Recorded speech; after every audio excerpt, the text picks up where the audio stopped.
Part of the background inspiration that led to the History of Philosophy Forum in my own formation was the chance to participate in the project Aquinas and the Arabs, which is an international working group. That group focuses on the influence of Muslim and Jewish thinkers in the Middle Ages on Aquinas in the 13th century and other people in his milieu. It was just a real eye-opener to be able to see how much you can learn about a thinker by understanding their sources and who they're reading and where the ideas are coming from and how they're being filtered. You could think about a solution to the problem that you're struggling with really differently because you see how another thinker in another time period tackled it from a really different angle.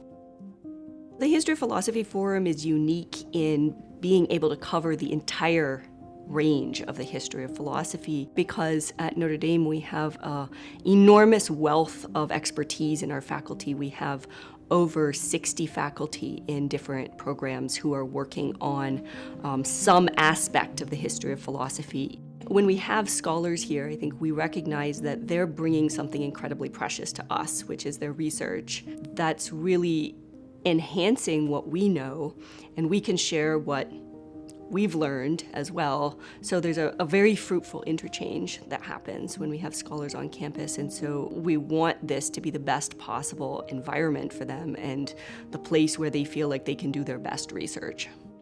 To thrive in this environment, you need to have the curiosity and the openness to learn about time periods or figures that are outside your own specialization, and to really believe that learning these things or engaging with people that have these different expertises will benefit your own work. So there's a kind of curiosity and openness to something different that I think is central to the work that we do here.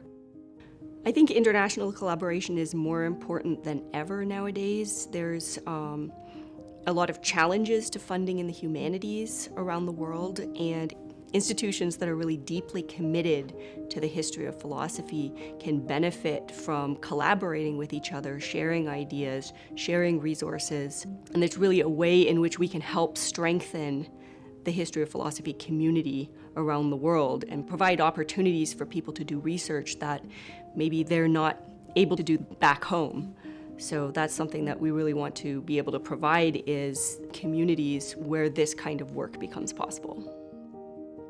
One thing that I've loved seeing as the result of the History of Philosophy Forum is the way in which it's borne so much fruit for our graduate students. They've acquired so many opportunities, they've met so many people, they've had the chance to share their work, and they've really learned how to do research in this collaborative way that I think is really unusual. And so that's been wonderful to watch them grow in this way and be able to present their work and think about it from different angles and get feedback from people who are working in different areas.